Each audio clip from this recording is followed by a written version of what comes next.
the Timeout. There we go. changing world order. The times ahead will be radically different from those that we've experienced in our lifetimes, though similar to many times before. How do I know that? Because they always have been. Patterns of history, baby. That's why we're doomed to repeat it. It's because there's patterns. We Over have my to understand the roughly patterns. 50 years of global macroeconomic investing, I've learned the hard way that the most important events that surprised me did so because they never happened in my lifetime. These painful surprises led me to study the last 500 years of history for similar situations, where I saw that they had indeed happened many times before. With the This is why you ups gotta and be the a student of downs history of right the here. Dutch, Like no matter what we're talking about, whether it's like generals, whether you're in marketing, no matter what you're in, the reason you gotta study history is because a lot of the things and problems that we're having, similar things have happened before, and we've learned lessons, and we've done things that you can shorten the pitfalls, you can shorten the downtime, you can shorten the struggle if you just take a moment to learn a little bit of how we've gotten through something in the past.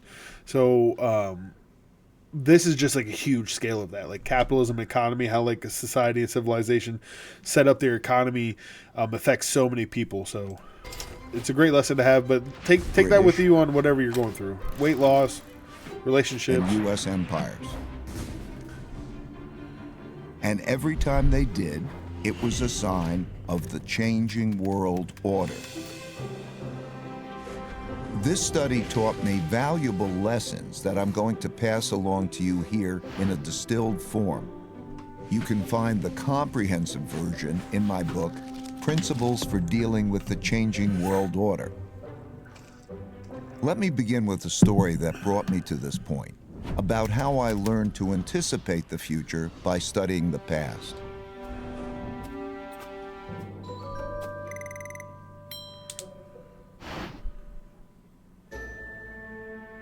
Such simple graphics, but doesn't it just tell a story?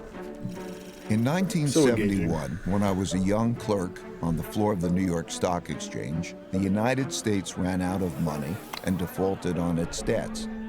That's right, the U.S. ran out of money. How? Well, back then, gold was the money used The in gold transactions standard, between Mr. countries. Nixon. Paper The gold money, standard. like the dollar, was like checks in a checkbook in that it had no value other than it could be exchanged for gold, which was the real money. At the time, the United States was spending a lot more money than it was earning by writing. And it's crazy because even today, when you're like scrolling through like Instagram or YouTube, or you're like just like finding the finance bros online, it's crazy to think that like this is still something that is always talked about and always brought up.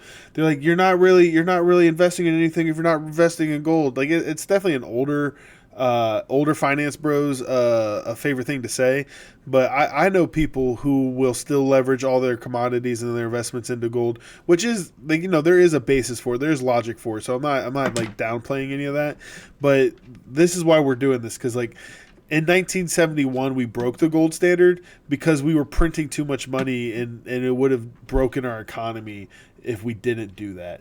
And that's such a hole in a corner that we put ourselves in, that to this day there's people who are saying that's the wrong thing that happened. And I mean, at this point, it's like 54 years ago. And I don't even agree with most people who tell you to put their money into gold. I don't think that's the best thing to do with your money.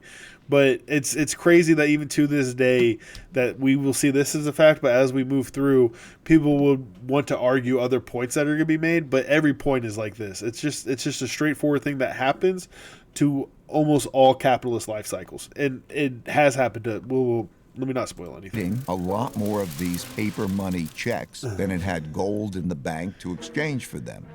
As people turned these checks into the bank for gold money, the amount of gold in the U.S. started to dwindle. It soon became obvious that the U.S. couldn't keep its promises for all the existing paper money, so people holding dollars rushed to exchange them before the gold ran out. Recognizing that the U.S. was going to run out of real money, On Sunday evening, August 15th, President Nixon went on television to tell the world that the U.S. was breaking its promise to let people exchange their dollars for gold. Of course, he didn't say it that way. He said it more diplomatically, without making it clear that the United States was defaulting. The strength of a nation's currency is based on the strength of that nation's economy. And the American economy is by far the strongest in the world. Accordingly, I have directed the Secretary of the Treasury to take the action necessary to defend the dollar against the speculators.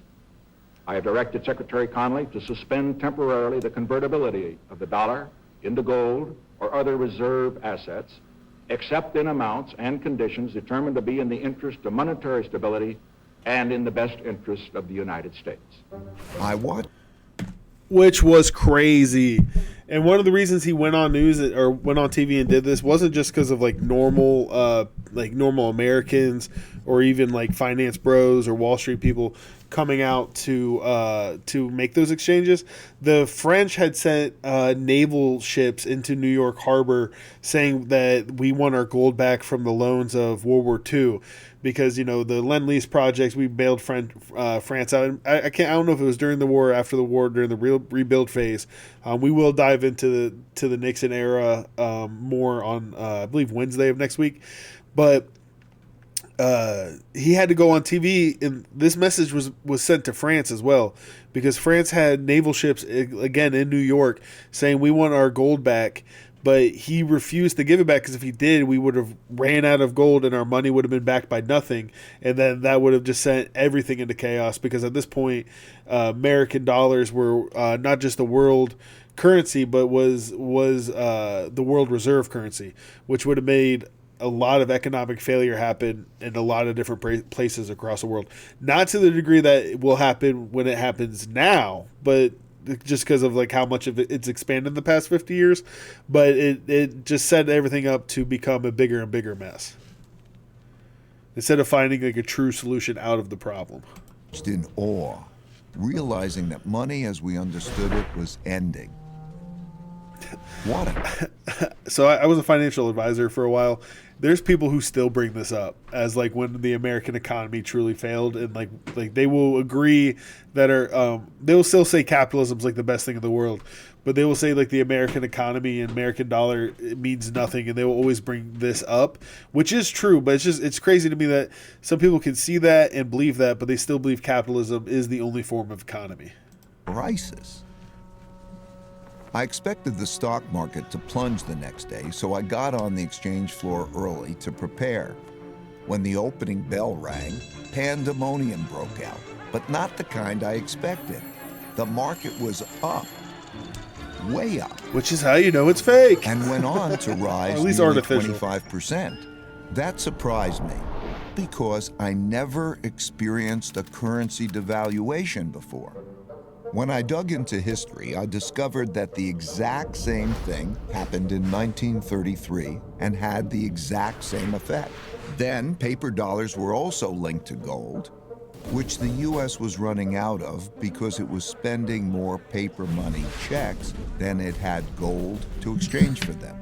And President Roosevelt announced on the radio that he would break the country's promise to exchange dollars for gold. It was then that I issued the proclamation providing for the national bank We'll see if holiday. he gets into it, but there is a little bit And of a this difference. was the first step in the government's reconstruction of our financial and economic fabric.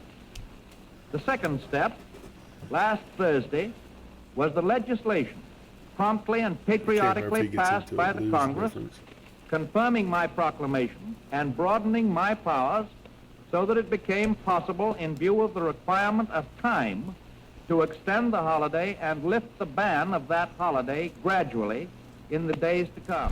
This law also gave authority to develop a program. So 1933. This is cases breaking the link to one. Nixon was in the 70s when economy was booming. FDR was doing this because banks had already started to fail, and we were in the middle of a Great Depression, and like he saw the rise of war and the need for like job programs and spending had to happen so that Americans could get back to work. So there is a bit of difference, even though, because again, we're looking throughout history. So like situation and context can be different, but the tools and how things operate are the same, which is why it's always good to look throughout history, no matter what perspective or what topic we're looking at, just so that we know how different variables and react when they are put into different types of situations. So FDR was doing it, and I think even FDR, like when he did do this, he had more of like a, by this time it will be back to the gold standard, or like when policy was being released, there was a plan to go back to it. Where when Nixon did it, he's like, no, we're just not doing this anymore, because again, the French were in New York Harbor trying to get the gold that they loaned to us back from when they loaned us gold in World War II.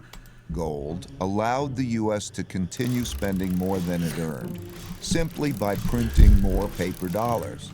Since there was an increase in the number of dollars without an increase in the country's wealth, the value of each dollar fell.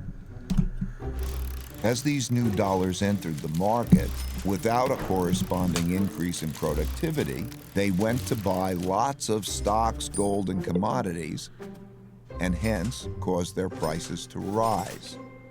As I studied more history, I saw that the exact same thing happened many, many times before.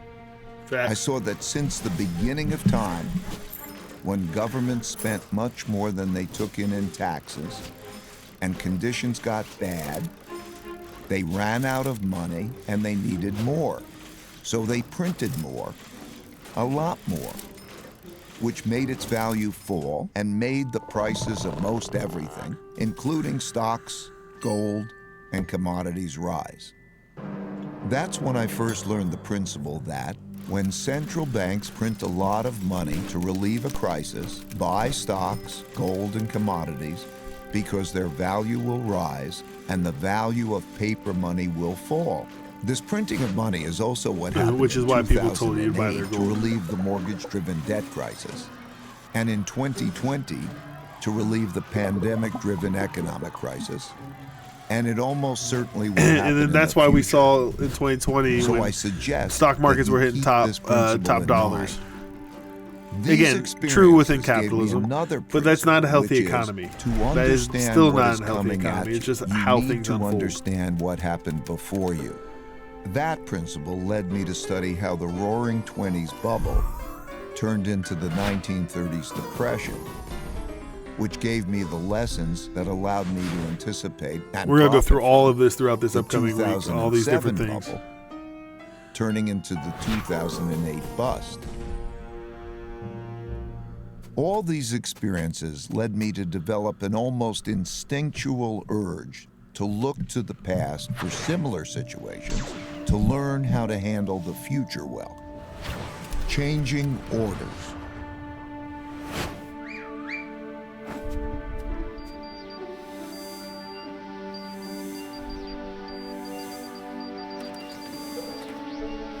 This is a great principle. Anything you're trying to do in life, Over you the should look last throughout few history to years, see how three other people big have done it. things Like that even if it's hadn't like happened in government my organization lifetime or prompted me political to do this organization. study. First, countries didn't No matter what you're going to try to do in life, you're going to come across the same problems that have already been solved. So you have to find people that you trust and like look at lessons throughout history on how to solve them to move forward into the future. It's something that, like, I don't know, a lot of people in life like, oh, you like it, like, ooh, history's so boring, blah blah blah blah. But like that's because you're not applying it properly. If you apply history properly, it's one of the most entertaining things in the world because it helps you not just like predict the future. Like no one can predict the future accurately, but you can at least know how to like what it would look like to properly overcome a problem to find a future solution. If that makes any sense. If I said that properly. If not, let me know. have enough money to pay their debts, even after lowering interest rates to zero. So their central banks began printing lots of money to do so. And that's all we do Second, is print cash. Big internal conflicts emerged We've done it for a very due to long time growing already. gaps in wealth and values. We live This through showed this. up in political populism and polarization between the left, who want to redistribute wealth, and the right, who want to defend those holding the wealth. And third, defend the oligarchs. increasing external conflict We will between defend a the rising oligarchs. great power and the leading great power, Never as understood is it. now happening with China and the United States. Right? And look at China So having I soft looked powers back. throughout the world, creating I different saw that all economic these had happened opportunities in together before, Africa many and times, Asia and all these other and countries. nearly always Well, what led we to do? What are we changing doing? domestic and Putting all world of our order. money into The last AI? time this sequence happened was Unregulated from AI? 1930 to 1945. What exactly isn't See, he said the last time it changed was from 1930 to 1945, and that's when FDR came off that gold standard because we were in the middle of the Great Depression while we were becoming the world power. So we weren't the world power when FDR came off the gold standard. We were by far and large I'm a little off, but we were fighting the USSR with Nixon when Nixon came off the gold standard. So those situations just aren't even close to being the same thing. order, you might ask? It's a governing system for people dealing with each other. There are internal orders for governing within countries, typically laid out in constitutions. And there is a world order for governing between countries, typically laid out in treaties. Internal orders change at different times than world orders, though whether within or between countries, these orders typically change after wars. Civil wars within countries, international wars between countries. They happen when revolutionary new forces defeat weak old orders. We see this going on right now in Ukraine. This is like verbatim what's happening between Russia and Ukraine. Russia wants to redraw the lines and the treaties of like what makes Ukraine and what makes Russia, and they're using war to make that happen. I don't think that's quite the same thing that's like happening in like a Yemen or in Israel and Gaza. Those are a little bit more of unbalanced sides. But this is a little bit more like traditional war, like you go to World War I, World War II. But ever since the atomic bombs have dropped, we've had big gaps in having like treaties completely restarted and like borders redrawn in most of the world. I think with the exception of the Middle East, but even the Middle East borders might have been might have been drawn post World War II when we were after like the winners and the Allies split up the entire world. But this is like a boiling point. I think this is why a lot of like online deception happens. I think this is like a lot of like why the people, like civilians, are being manipulated into believing things is because traditional war in this route isn't quite the same today as it has been throughout all of history. For example, the U.S. internal order was laid out in the Constitution in 1789 after the American Revolution, and it is still operating today, even after the American Civil War. Russia got rid of its old order and established a new one with the Russian Revolution in 1917, which ended in 1991 with a relatively bloodless revolution. China began its current internal order in 1949 when the Chinese Communist Party won the Civil War. Only since 1949. You get the idea. The current world order, commonly called the American World Order, It's kind of thinking that we're a formed young after nation, the but Allied victory in World War II, when the U.S. emerged as the dominant world power. It was set out in agreements and treaties for how global governance and monetary systems fucking worked. Truman. In 1944, the new Such a world coattail. monetary system was laid out in the Bretton Woods Agreement and established the dollar as the world's leading reserve currency. A reserve currency You is have a to have it to have currency the that crown. is commonly accepted around the world. And having one is a key factor in a country becoming the richest and most powerful empire. With a new dominant power and monetary system established, a new world order begins. These changes take place in a timeless and universal cycle that I call the Big Cycle. I'll start with a quick overview, then give you a more complete version, and then direct you to my book if you want more. I probably should get that book. As I and read it, studied huh? the 10 most I'm over here powerful talking about it. I empires of definitely the should read last that book. 500 years and the last 3 reserve currencies, it took me through the rise and decline of the Dutch Empire and the guilder, the British Empire and the pound, the rise and early decline in the United States Empire and the dollar, and the decline and rise of the Chinese Empire and its currencies, as well as the rise and decline of the Spanish, German, French, Indian, Japanese, Russian, and Ottoman empires, along with their significant conflicts, as measured in this chart. To understand China's patterns better, I also studied the rise and fall of Chinese dynasties and their monies back to the year 600. Because looking at all these measures at once can be confusing, I'll focus on the four most important ones: the Dutch, British, US, and Chinese. You'll quickly notice the pattern. Now let's simplify the form a bit. As you can see, they transpired in overlapping cycles that lasted about 250 years, with 10 to 20-year transition periods between them. Typically, these transitions have been periods of great conflict because leading powers don't decline without a fight. So how am I measuring an empire's power? In this study, I used 8 metrics. Each country's measure of total power is derived by averaging them together. They are education, inventiveness and technology development, competitiveness in global markets, economic output, share of world trade, military strength, the power of their financial center for capital markets, and the strength of their currency as a reserve currency. Because these powers are measurable, we can see how strong each country is now, was in the past, and whether they're rising or declining. By examining the sequences from many countries, we can see how a typical cycle transpires. This is one thing I do like about economy when you study like this version of history, like because like when you study economy, you can put like, you know, even though some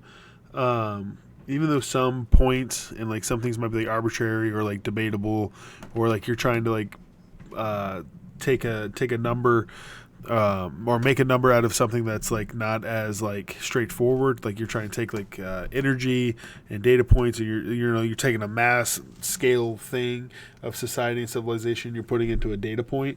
And that can be hard, and you can like sometimes it's not the most efficient thing in the world. It's nice that you take out your feelings and your bias. Like when we look at like when he goes through this and he goes through an empire's peak and stuff, like this is just what the data says. This is just what the numbers are saying, and this is where we're at, which is just a little bit more black and white than like when you want to talk about bias. So yeah, what about this? What about that? And people want to make like try to make something out to be like the grandiose thing, or try to be right based off of something that's not necessarily not true, but because they're passionate about it or they can articulate something doesn't mean that it's like the most true thing in the world. And when you study economy and you boil down data points like this and you turn it into information, like there's more truth in it, and there's more like you can actually look at it, you can manipulate it, and like what he's saying, he's taking these numbers, he's putting them on a chart, he's finding the pattern, and then he's making predictions to find outcomes. And that just means it's true. Like if you can predict an outcome, or you have a better idea of what's about to happen based off of looking at patterns and information, then you're actually onto something. When you're just like going off your feelings or going off of what you think is right, that's like it's way harder to be able to do that. And it's not really possible because your feelings aren't a pattern. Your feelings are like something that's fleeting. It's not something that's going to continue forth. So that's why I really like this video. That's why we're starting here. It's just so that we can all have a common understanding.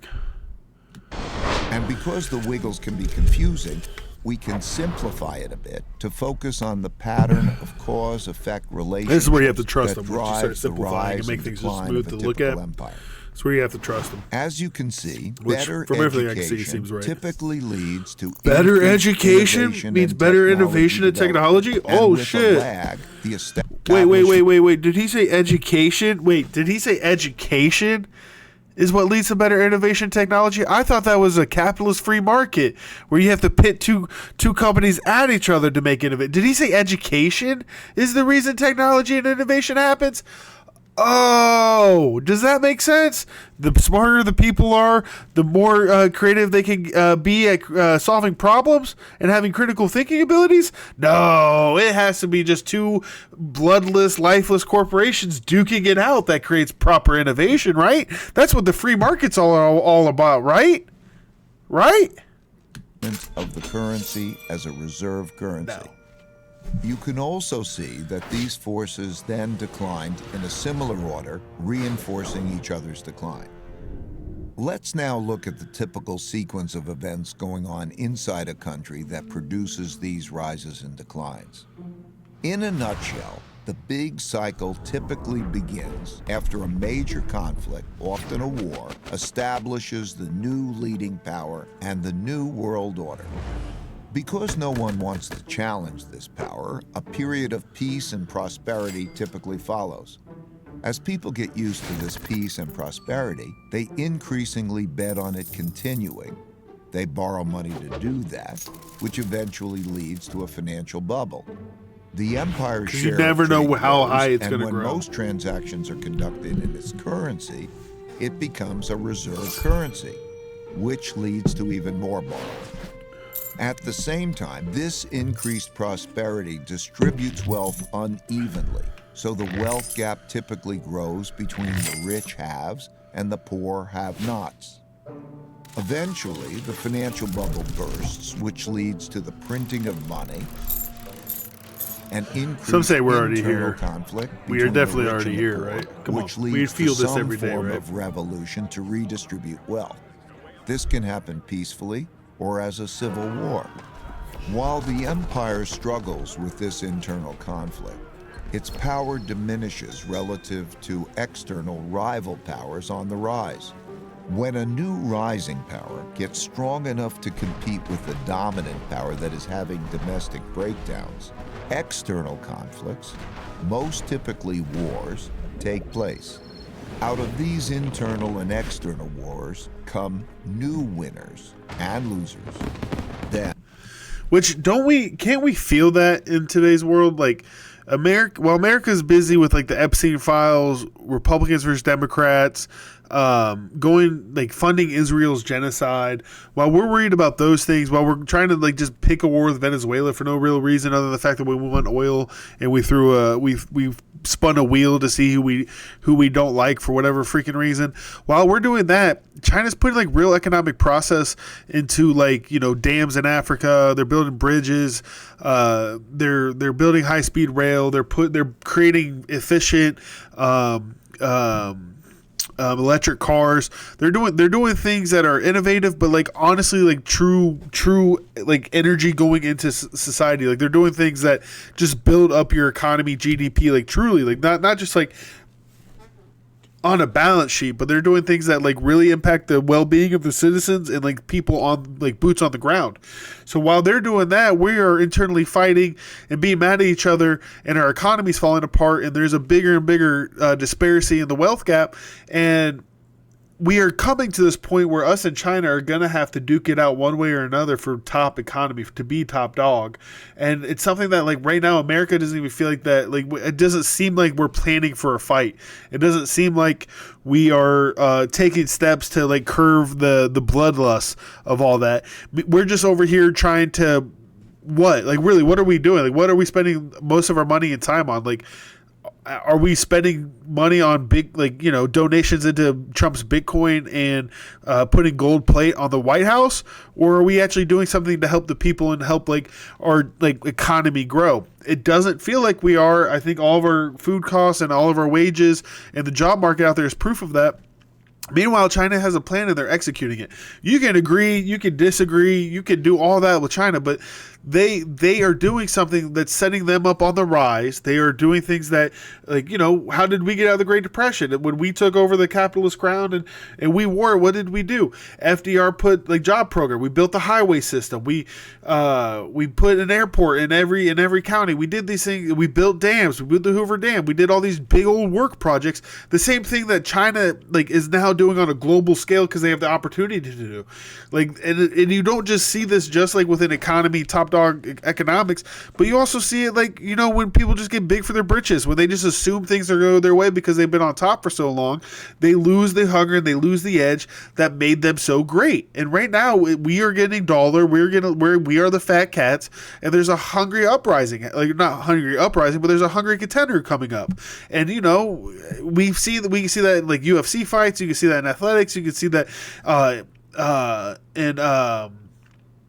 politics. You can see that in a lot of different like arenas, and we have to be conscious of this. We have to see this as a people so that we just know what's about to happen. We have to, and we don't have to let it happen, but we have to have a plan and an understanding of where we are, or nothing's going to change. We're just going to be going with the flow and be a victim of, like, you know, a shitty economy or handing over the crown. Like, we don't want to be on that side of things. Like, no one wants to live in Britain because they are no longer like the empire of the world.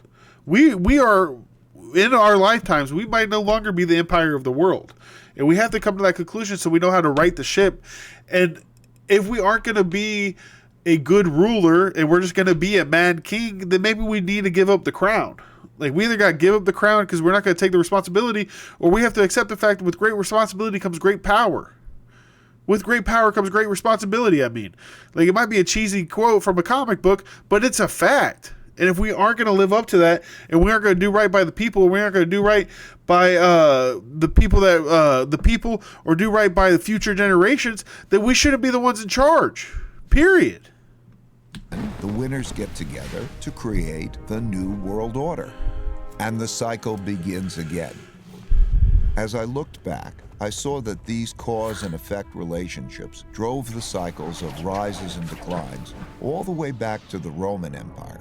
I saw how the stories of each one of these cycles blended together with others before, during, and after, in the same way as each individual story blends with others to make the epic 500-year story that is our collective history. And like human life cycles, no two are exactly the same, but most are similar. They're driven by logical cause and effect relationships that progress through stages from birth to strength and maturity to weakness and inevitably decline. However, that's like saying a person's life cycle takes 80 years on average, without recognizing that many are much shorter and many are longer. While age can be a good indicator of future longevity, a better way is to look at health indicators. One can do that with empires and their vital signs too. I found that by watching the indicators of power change, I was able to see what stage a country was in, which helped me to anticipate what was likely to come next. Now, I'll take you through the big cycle in more detail. Give me 20 minutes and I'll give you the last 500 years of history and show you the similar patterns across. And he's doing it 20 minutes. But British, again, guys, we're going to go through this US, all throughout this week. And Chinese Empire. We're going to dive into more of these, more of what he's talking about. We're going to go into it in depth here cycles. throughout this week. This is just the overview.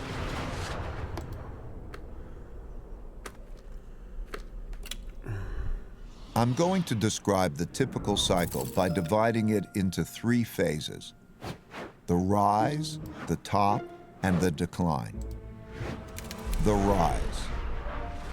Successful new orders that rise, both internal and external, are typically started by powerful revolutionary leaders doing 4 things. First, they win power by gaining more support than the opposition. Second, they consolidate power by converting, weakening, or eliminating the opposition so they don't stand in their way. Third, they establish systems and institutions that make the country work well. And fourth, they pick their successors well. This is something that Americans, like the American government and our uniparty foreign policy, does not allow other countries to do. One of the big reasons why there's so many like uprisings and like CIA involvement in the South American countries is because we won't allow them to do this because we're afraid of them having too much power. Same thing Russia does with all the old USSR countries around them. Same thing that Britain did when they were the Great British Empire. But it's just something to note. Like, knowing how to wield power also allows you to know how to not let others have that power. And these 4 things that he's talking about, when we get into like the South American talks that we're going to get into, when we talk about the 1970s history, I think that's more like Thursday of next week. We will relay back to these to see exactly how America and the CIA was able to do that in countries like Brazil, Panama, and so forth. create systems that do that. We still do it to like Because Argentina and a Venezuela great to this empire day. requires We many do it to, great like, leaders with over so several many countries. generations. At this stage, soon after winning the fight, there is typically a period of peace and growing prosperity because the leadership is clearly dominant and has broad support, so no one wants to fight it. During this phase, leaders within the country have to design an excellent system to raise the country's wealth and power. First and foremost, to be great, they must have strong education. Ohio, where I live, our education is getting absolutely kicked, like destroyed, like pulling all this money out. We're not funding public schools. We're giving public dollars to private schools and to like Catholic schools, and we are still finding a way to give $600 million to build a new stadium for the Cleveland Browns. And it just blows me how, as a people, we are just okay with like subpar education. Even like during COVID, when you look at COVID, like none of those kids learned anything over the COVID years. Teachers didn't know what they were doing. Administrations didn't know what they were doing. And yet we still just let every kid pass. We just let every kid move forward. And if that's just not proof that our education system is long gone and needs a complete rehaul for for this century, then I don't know what is. And like it just kills me that we don't focus on this, and like you can't just even run on this. Like people want to disagree with this, but like our education in America, and especially within like, you know, you might find some states and some suburbs where like there's enough money and people, like the right people are around to like make sure education's solid, but like this needs to be something that we all fighting for. Our education standards need to be on the rise, not the decline, and they've been on the decline for, I mean, half a generation now. Like, I feel like over my lifetime, we haven't heard about anything getting better. Our test scores are down. We're making everything easier and easier. We're not as rigid as we once were, which I'm not saying everything has to be like cruel and tough and hard, but it does need to have a certain standard to it. And our standard within our education throughout this country has failed. And it's such an important thing for both your economy, for your politics, just for raising a good generation. If you want the next generation to be better than you are, and like for them to have a brighter future, they need to be more educated, and you need to let them have the runway to have success and failure while testing their new education. It's just a crazy thing that we are just okay with getting manipulated into allowing our children to not reach their potential because we aren't teaching them anything. We're not teaching them how to think. We're not giving them critical thinking skills, and we're just telling them to fill out a Scantron, which is just, it will always be wild to me. It's such a pain point for me. It's such a trigger. Which is not just teaching knowledge and skills, but also strong character, civility, and work ethic. What? These are You put all that in the looped in family, education? Come schools, on. and religious institutions. Come on. That provides a healthy Good character ain't respect showing for booty rules on and IG. laws, order And that's what within everyone's society, doing nowadays. low corruption, and enables them to unite behind a common purpose and work well together. As they do this, they increasingly shift from producing basic products to innovating and inventing new technologies. For And we example, haven't been the Dutch innovative, man. rose That's why to Trump defeat wants to the bring Indians in. Habsburg That's great. Empire Like, you know, no and shame on become Indians, but, superbly like, educated. he knows their education They standards are became higher so than ours. inventive that they came up with a quarter of all major inventions in the world, the most important of which was the invention of ships that Crazy. could travel around the world to collect great riches. And Which the is how they invention were of able to start capitalism, capitalism. as we Yep. know it today, Because they had to the ships. finance those voyages. Yep. They, like all leading empires, Yep. enhance Yep. their thinking Peanut by butter being and jelly. open to the best thinking in the world. As a result, the people in the country become more productive and more competitive in world markets, which shows up in their growing economic output and rising share of world trade. You can Right. see this happening It makes now it make as the sense when someone US puts and it in front of China you. are roughly comparable. But we wanna act in like both this is their such a hard thing to economic understand. outputs and their shares of world trade. As So countries trade more globally, they must protect their trade routes and their foreign interests from attack, so they develop great military strength. If done well, this virtuous cycle leads to strong income growth, which can be used to finance investments in education, infrastructure, and research and development. They must also develop systems to incentivize and empower those that have the ability to make Which or is take capitalism. wealth. In all of these cases, the most successful empires used a capitalist approach. See, in my life, like, because this is a capitalist approach, and like that's what everyone always wants to say is like, capitalism gives merit. Like you have to put money behind the people that do right or like are able to do something, which is to a degree. But even in like my worldview, where like our data could be where we monetize and create value and track value, the people who are innovative and the people who are doing more and able to make something happen, their data will just become like will be more rare based because that data has a higher output.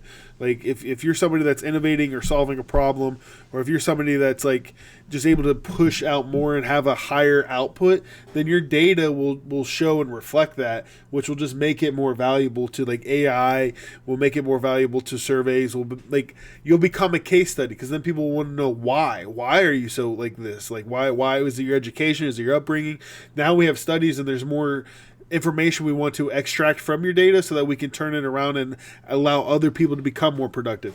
But that's the key. Like in this system, we're just giving someone money to go do something and then they are successful or they're not and they come back. If we're able to track their data, we'll be able to get more out of it so that we can allow more people to be more successful, or allow more people to reach their potential and like reach their actual ceiling of what they can do for the economy. And that means that they can have more money in their pocket and society can be better overall, which everybody benefits from. Like the only problem with capitalism is you're focused on benefiting one person instead of benefiting as many people as it takes to make it happen. Because like, sure, maybe he's the guy that went out and like led the team to get it done, but he has a ship full of people or wouldn't be able to happen. And like, that's just true across the board. Like it's never just one guy. It has never been just one guy that got it done. It's always a team. It's always a collective. For any real progress to get made, it always takes a village. It always takes a tribe.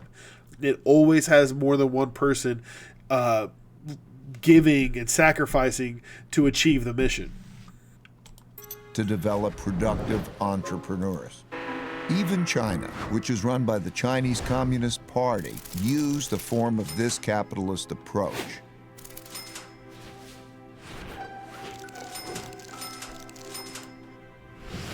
Deng Xiaoping, when asked about this, said, "It doesn't matter if it's a white cat or a black cat, as long as it catches mice." Amen. And it's glorious to be rich. Boo. To do this well, they must develop their capital. No, it's not. Most importantly, glorious their to have what you lending, need. bond, and stock markets. That People allows love just people being- to having convert power their over savings people. It gets into sick. investments to fund invention and development, and share in the successes of those who make great things happen. The Dutch created the first publicly listed company, the Dutch East India Company, and the first stock market to fund it, which were integral parts of the system that produced massive wealth and power. As a natural consequence, the greatest empires developed the world's leading financial centers for attracting and distributing the world's capital. Amsterdam was the world's financial center when the Dutch were preeminent. London, when the British were on top. New York is now, and China is quickly developing its financial centers. Most importantly, the capitalists, the governments, and the military must work together. Not only did the Dutch work well together, they were one and the same. The Right. Dutch East India Company was granted a trade monopoly Almost as from the public-private government relationship and as we had have its today. own officially sanctioned military to go out into the global markets to make and take wealth. The British followed with the British East India Company and had a similar coordination of their government, business, and military operations. The U.S. military-industrial complex followed suit, as does the Chinese system today. As the country becomes the largest international trading empire, its transactions can be paid with its currency, making it the preferred global medium of exchange.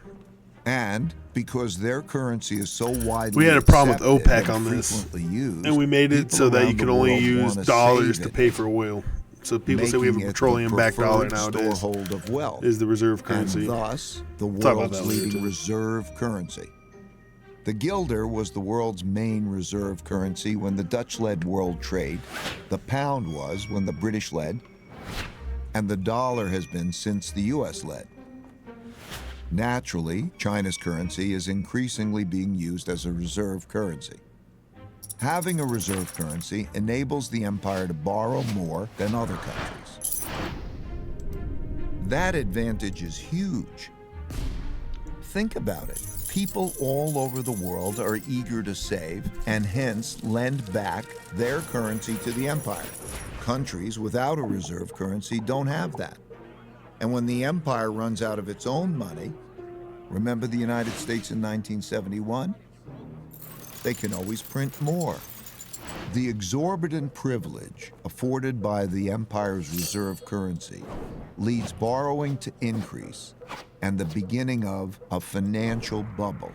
This series of cause and effect relationships leading to mutually supportive financial, political, and military powers, bolstered by the borrowing power of a reserve currency, have gone together since history began to be recorded. All the empires that became the most powerful in the world followed this path to the top.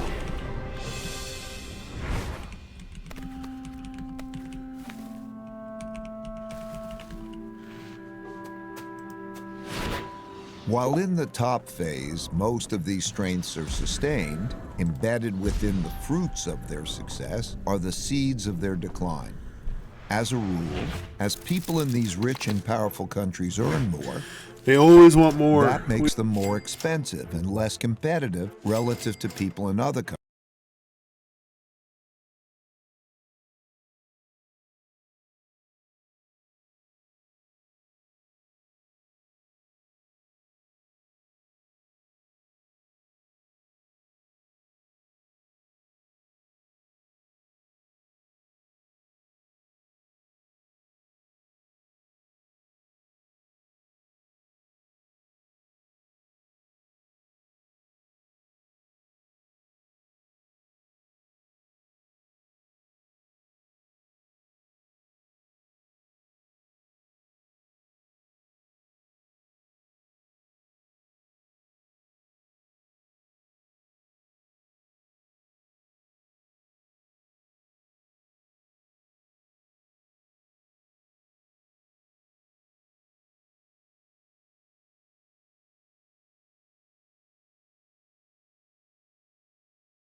Who are willing to work for less.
At the same time, people in other countries naturally copy the methods and technologies of the leading power, which further reduces the leading power's competitiveness. For example, British shipbuilders had less expensive workers than Dutch shipbuilders. So they hired Dutch designers to design better ships that were built by less expensive British workers.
Making them more competitive, which led the British to rise and the Dutch to decline.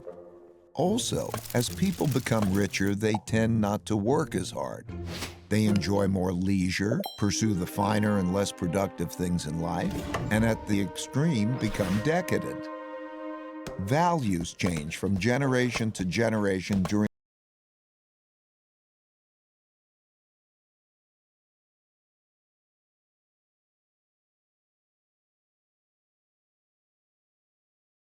the rise to the top, from those who had to fight to achieve wealth and power to those who inherited it. They're less battle-hardened, steeped in luxuries, and accustomed to the easy life, which makes them more vulnerable to challenges. The golden era of the Dutch Empire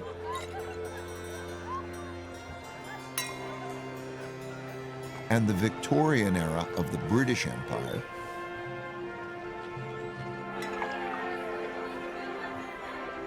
were such high prosperity periods like this. As people get used to doing well,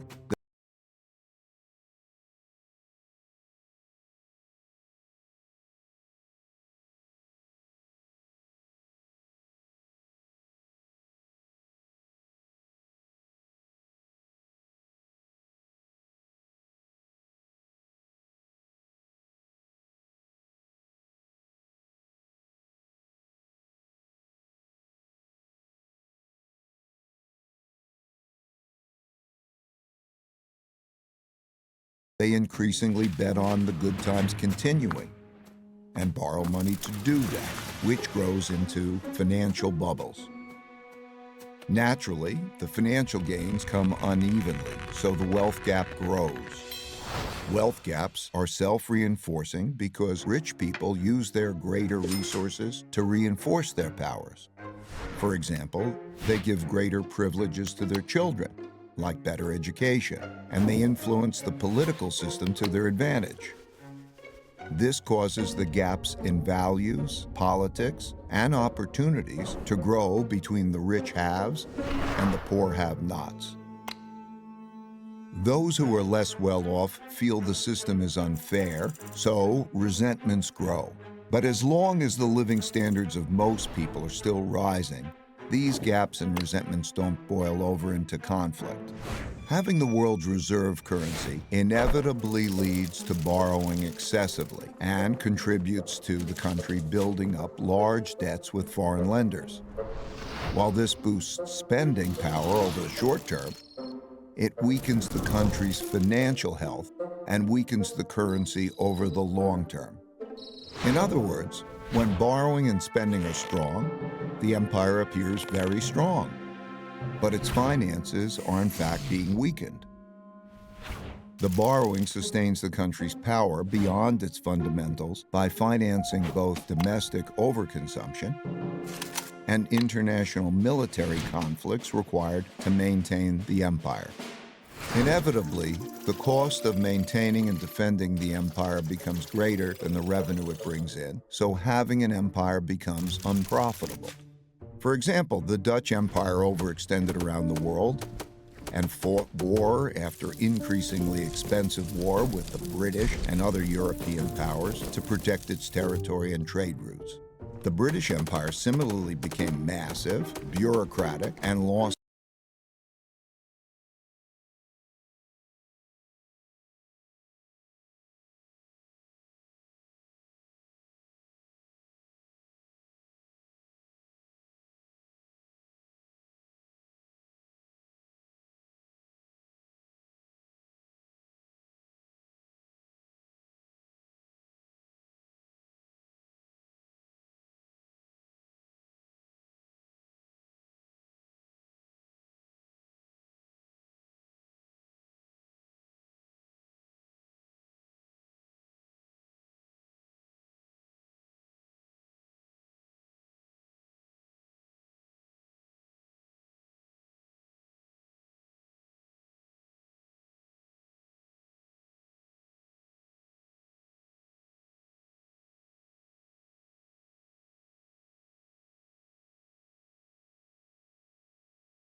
its competitive advantages as rival powers, particularly Germany, soared, leading to an increasingly expensive arms race and World War.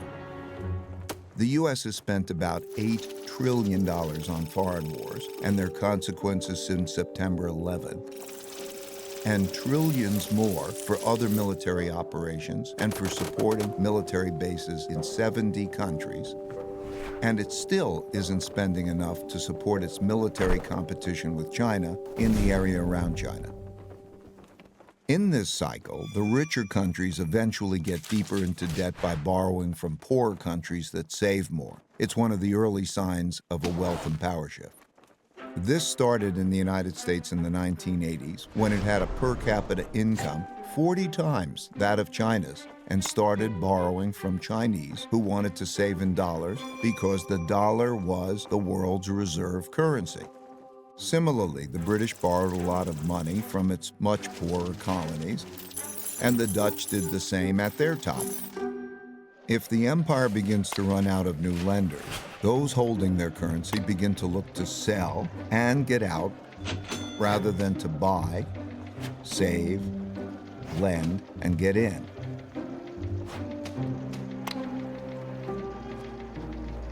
And the strength of the empire begins to decline. The decline. The decline comes from internal economic weakness together with internal fighting or costly external fighting. Have I been muted or for a both. while? Typically, the decline out there comes to let me know? gradually and then Have you very been able to hear me? When debts become very large and there is an economic downturn, Well, we'll find out. and again. the empire can no longer I'll be messing borrow up the sometimes, money I guess. necessary to repay its debts, the financial bubble bursts. This creates great domestic hardships and forces the country I don't to believe we're choose not between like living defaulting an on its artificial debts version of this or today. printing a lot of new money. It always printing chooses so much to print cash. a lot of new money. At first gradually, and eventually massively. That devalues the currency and raises inflation.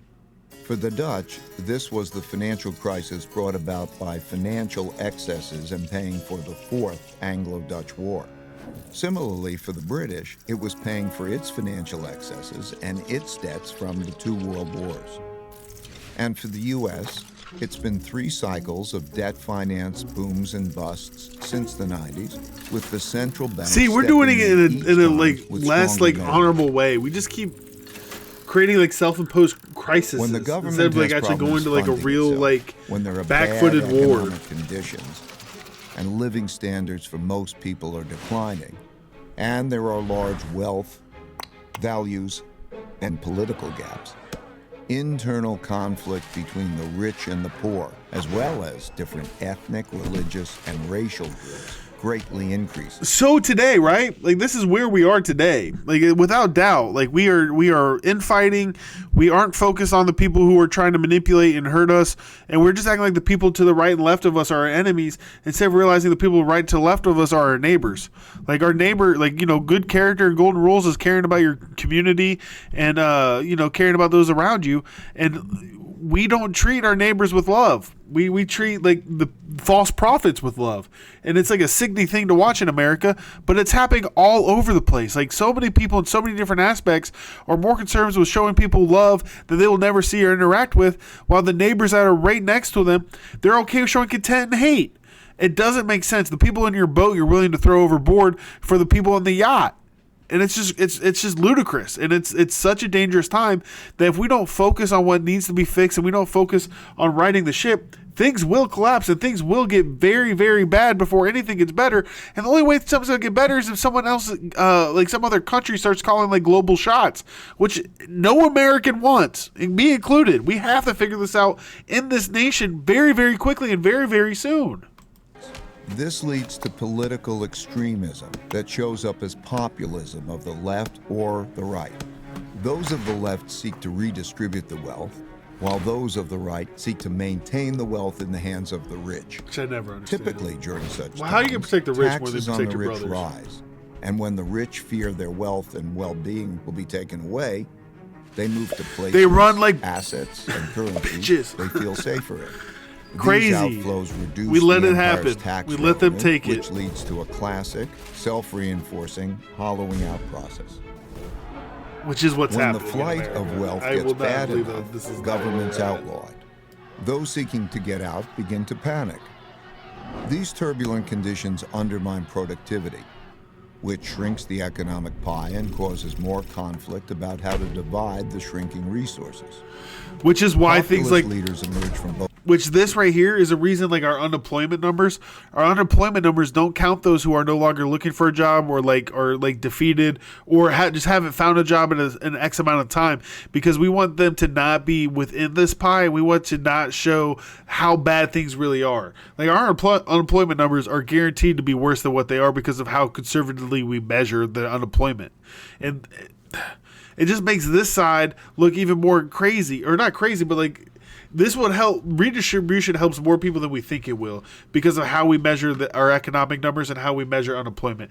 Maintaining only helps a select few, period. It only helps those who already have enough to take care of themselves. You're fighting for people who don't need your help, other than to stay so wealthily on power that they're doing better than the last generation or doing better than their buddy. Like, you know, they have 5 yachts instead of 4, or whatever the heck they be, however they be measuring their, you know, manhoods, or, you know, measuring their success.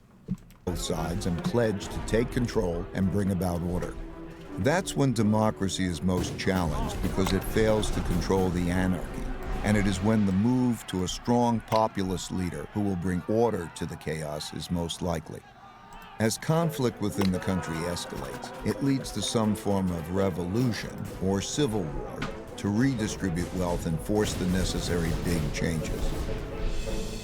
This can be peaceful and maintain the existing order, but it's more with government often regulation violent and changes the order.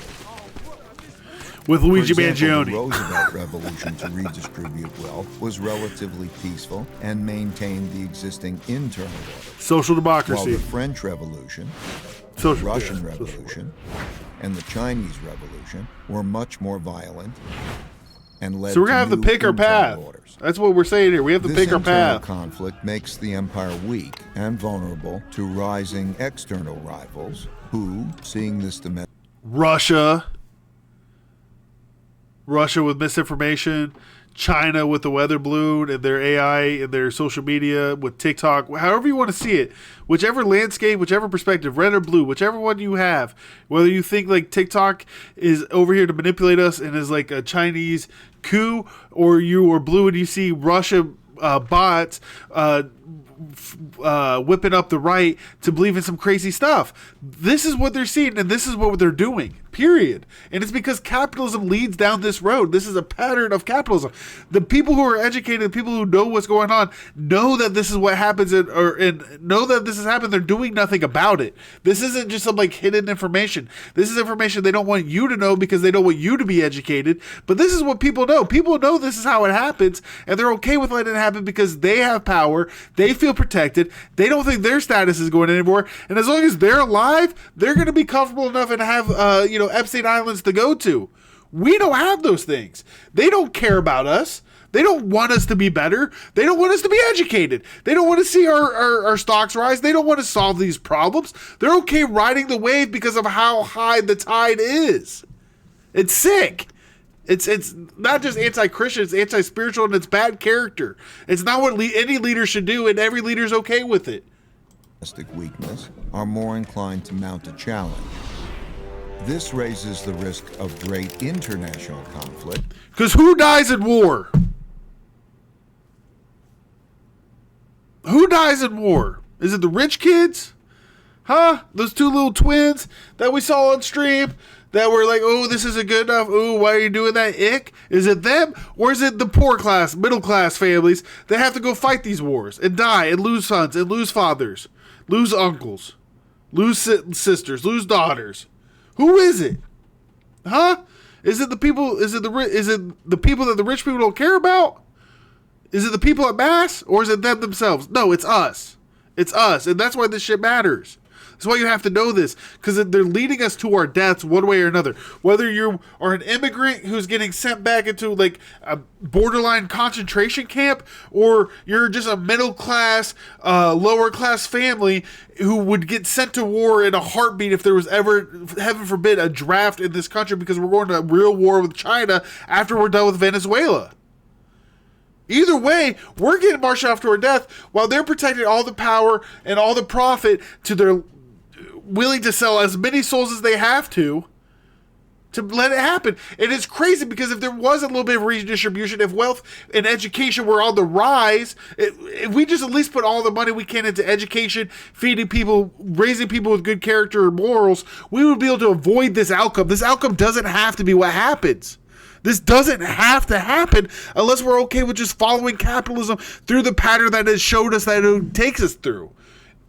If you know the pattern, we might have a chance to change it. But if we just let the pattern happen to us, we're going to lose people for no reason other than our own greed and selfishness and ignorance. Especially if the rival has built up a comparable military. Defending oneself and one's empire. China might not have as big a military as us, but they have a military designed to beat us, or at least defend against us. Occur as domestic economic conditions.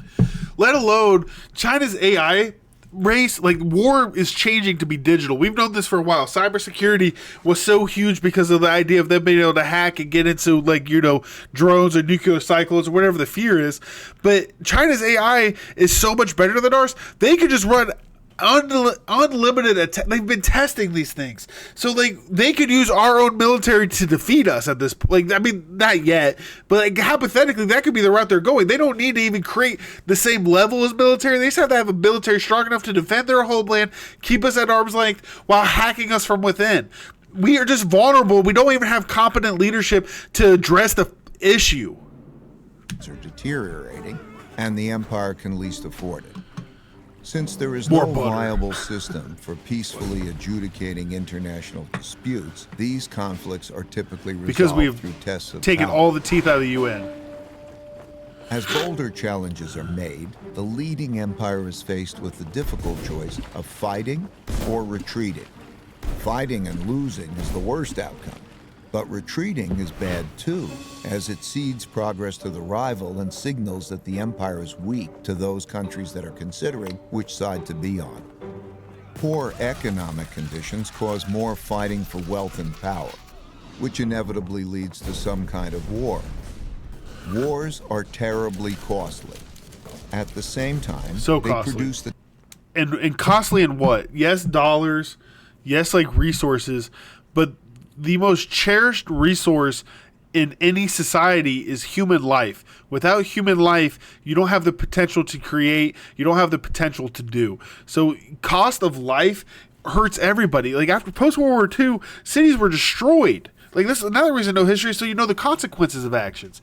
Like cities being destroyed, human life being lost, sets everybody back, like terribly so. So for us just to like continually to march down this direction and act like everything's okay, and act like this isn't like how the capitalism ends, is scary. And it's even scarier to think that we're all going towards a future that none of us benefit from.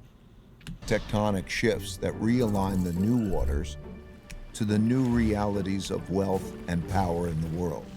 When those holding the reserve currency and debt of the declining empire lose faith and sell them, that marks the end of its big cycle. Of the roughly 750 currencies that existed since 1700, less than 20% now exist, and all of them have been devalued. For the Dutch, this happened after their defeat in the Fourth Anglo-Dutch War, when they weren't able to repay the massive debts they built up during it.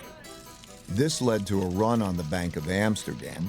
I think it was one of the first ones on the and bank. a desperate sell-off. I think they had a tulip massive bulb, money or printing, tulip bulb, which bubble, devalued which the is fun. currency and the empire into irrelevance. For the British, this happened after World War II, when despite their victory, they could not repay the massive debts they borrowed to fund their war effort. This led to a series of money printing, devaluations, and sell-offs in the British pound as the US and the dollar emerged dominant and created a new world order. At the time of this recording, the United States hasn't yet reached this point. While it has we're getting massive closer and debt, closer. spends more than it earns, and funds this deficit with more borrowing and printing huge amounts of new money, the big sell-off in dollars and dollar debt hasn't yet begun. And while there are great internal and external conflicts occurring for all the classic reasons, they've not yet crossed Classic the line reasons. to become wars. Eventually, out of these conflicts, whether they're violent or not, come new winners who get together and restructure This is why weak the leadership is losers' terrible, debts and because it just political escalates system, and emboldens the and the establish people the who aren't in new charge. world order. Then the old cycle and empire ends, and the new one begins, and they do it all over again. That's a lot of detail I just threw at you to paint a picture of how the typical big cycle transpires. Of course, not all of them transpire in exactly this way, but most largely do. So much so that it seems like the stories of rises and declines stay essentially the same, and the only things that change are the clothes the characters wear and the technologies they use. Amen. So, Because at the end of the day, we're all humans. Like at the end of the day, if we're not trying to design like a global style of economy that benefits the absolute many and not the few, then we're wrong. Because like we all are working towards the same thing. We all want the human experience to continue. We all want our next generations to be better than what we currently are.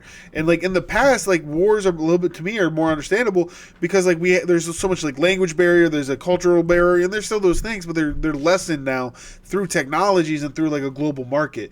So if we aren't thinking in terms of like evolution and how can we take our current this opportunity of like a conflict coming between like a capitalist falling and a capitalist on the rise, and these cycles continuing, we have to find a way that like is new and evolutionary so that everyone can benefit. And I truly, God, guys, like think about if across the globe, if you are able to make a living and to make monetary value off the data that you generate from creating or with interacting and engaging with your economy and your society and your civilization around you, if we are all able to do that, then we can subsidize the capitalism to stabilize it a little bit so those disparities don't grow. So the printing of money isn't just some arbitrary thing that like a government is deciding on. The printing of money and the printing of value and the printing of monetization comes from people's earnest engagement with the economy. If we do that on a global scale, everyone can stay afloat instead of having this back and forth, this power dynamic that is just not sustainable. This capitalism is not sustainable. Nobody's been able to make it sustainable. We are seeing in live time right now in 2025 how capitalism is not sustainable. Affordability is on the rise. Wages have been stagnated for my entire life. My entire life, wages have not came up. And the housing, like, it's just impossible to live without being part of a corporation or selling your soul to a corporation. Whether it's selling your soul as in working or selling your soul as like, yeah, I'll pay you rent for my entire life and never own anything. Either one is a terrible outcome. So, I mean, we just have to get creative. We can't just let like China become the next like reserve currency and let them go through the same cycle that we've like we're coming to the end of. We have to find a new way of doing things. And it's possible. It's not the first time, but that's why we're going through history, because there's been times where like it feels like we have to go a certain way until a new idea gets swept up by the masses. Once a new idea gets swept up by the masses, change is possible, and we have to recognize that. We're gonna get through this, and then we're gonna start building the future. Where are we heading? That's the key. We might end this a little early. I don't know if this. I think this at the end we're just starting to sell the book a little bit. The future.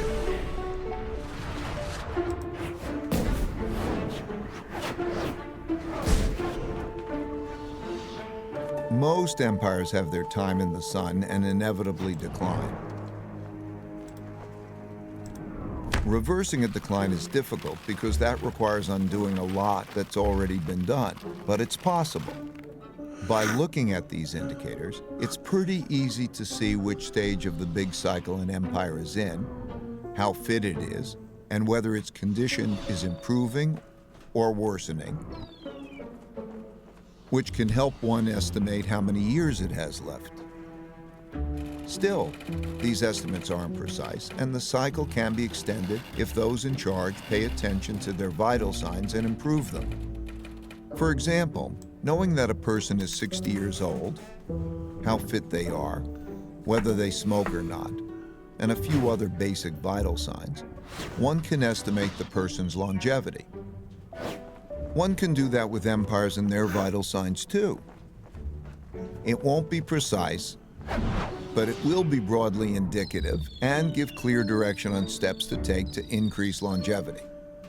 Right. It's most often the Until it's case that a changed. nation's greatest war is with itself. Amen. Over whether or not it man's can greatest make battle the comes hard from within, not decisions from needed outside. to sustain success.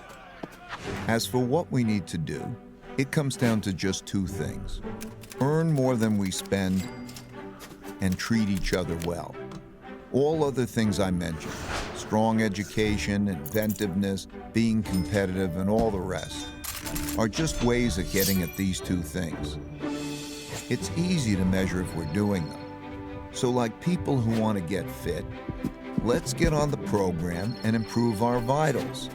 Let's do that individually and See, this is where me and him disagree, because he's pretty much saying let's like fix our capitalist ways, but like My we goal just need for a sharing different this version. picture of how the world works and a few principles for dealing. All right. This is where you really start selling the book. Last 2 minutes. So that's the cycle of capitalism. I wish I could just be like, hey, tell me what you think, but let me know in the comments what you think, man. Let me know in the chat. I want to hear from the tribe, because like, you know, these we have to find a way to be better. No one person has all the answers. I think I have a very good solution if we all buy into it. But we have to make it happen. So we're, like I keep saying, we're going to keep studying history and show the power of people. When the people come together on a common cause, what are they able to achieve? I think that was a very good video. Go check him out, Ray Dalio.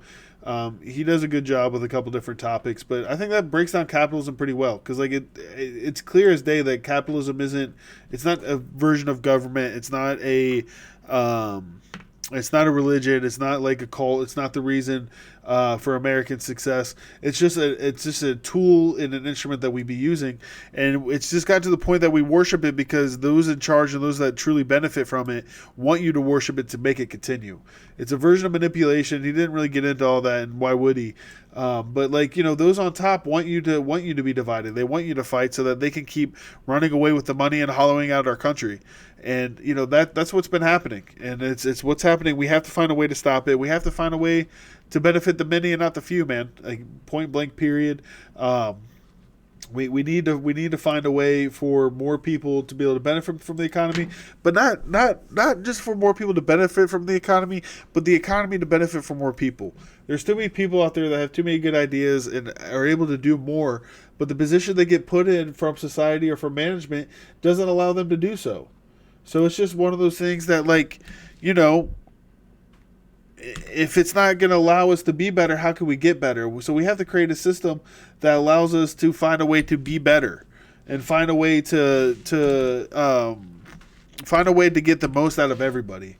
And that's the biggest thing with like redistribution. Like when you're so worried about money and you're so worried about like where your next meal comes, or if you're so worried about paying for insurance or rent or bills or having good credit score and all those things, it's hard to reach your potential because you have stress, which some people will say, well, with stress is like how you really like, you know, you overcome and become better, which there's truth to that. I'm not going to say like you don't need to go through trials or tribulations, but you don't need it artificially. Like right now we're artificially creating trials and tribulations instead of sticking with the ones that were already dealt. People are already being dealt trials and tribulations. We don't need to create a system that artificially plugs them into people's lives. Because, you know, we're just slowing down. We're not as successful as a country as we should be. We're not creating anything of substance, and we're not able to reach for better because we barely know better. Most people don't know these things. Like most people, our education has failed so poorly for so long that like there's like a whole generation of people out here who don't understand what like capitalism is. They don't understand the importance of democracy. They don't understand critical thinking. They just trust what someone tells them and they run with it.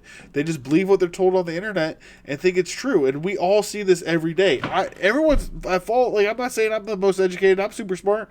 I'm saying like I could have benefited from a better education. I could have benefited from a government that won't let crazy stuff on the internet go by.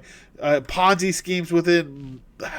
Me and my mom were talking earlier, and we were talking about how, you know, if you're a dude trying to find a way to provide for a family and you start going down like, you know, ways to make money on social media, you'll all of a sudden you'll get led into a Ponzi scheme where someone's telling you they have all the answers, but they need you to give them $1,000 before they give you the answers. And it's like, brother, that's just a Ponzi scheme in a new coat and a new jacket. There's nothing honest going on here. There's nothing earnest. And it's because there's so few options on how to become successful. And that's insane because of where technology and where people's creativity is. There's so many new ways and so many new methods to produce money nowadays.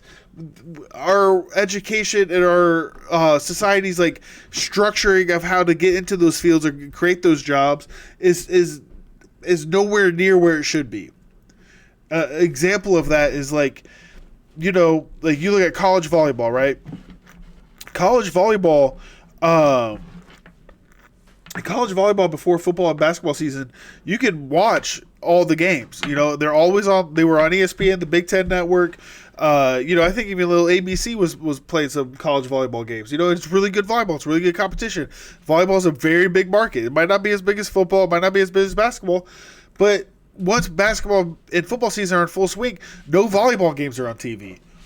Why? There's plenty of people that want to get into film or into TV production or sports broadcasting and all those roles and responsibilities. Why can't we find a way with the internet nowadays to create a structure where all those jobs can be made and everyone can watch every single game? There's no reason for all of this to be so limited and so restricted until you factor in the fact that someone owns the means of productions over other people's lives and they want to make sure they maximize their profits and they don't care about what people they hurt or what people's potential they interfere with. They don't give a shit and they never will until we force them to, or we just take it away. I mean, it's one or the other. We'll figure it out. I know I'm speaking to the abyss about it, but, you know, these solutions are at our fingertips. We can make it happen if we organize and we all see the mission and we all see a common vision. And at this point, we just have to find the people to make it happen. And we're a couple steps away. You know, it's a long fight. It's a long road, but there's people out there that want to see it happen. So, you know, I'm going to take a quick break. I'm going to go get some water. I'm going to go relax. But I will be back. We're going to have a little fun session. Like I said, GG Red's going to come down, and we're going to have a little tea talk. And, yeah. So I'm going to, you know, we'll do what we do on breaks. And I will be back in a couple minutes here.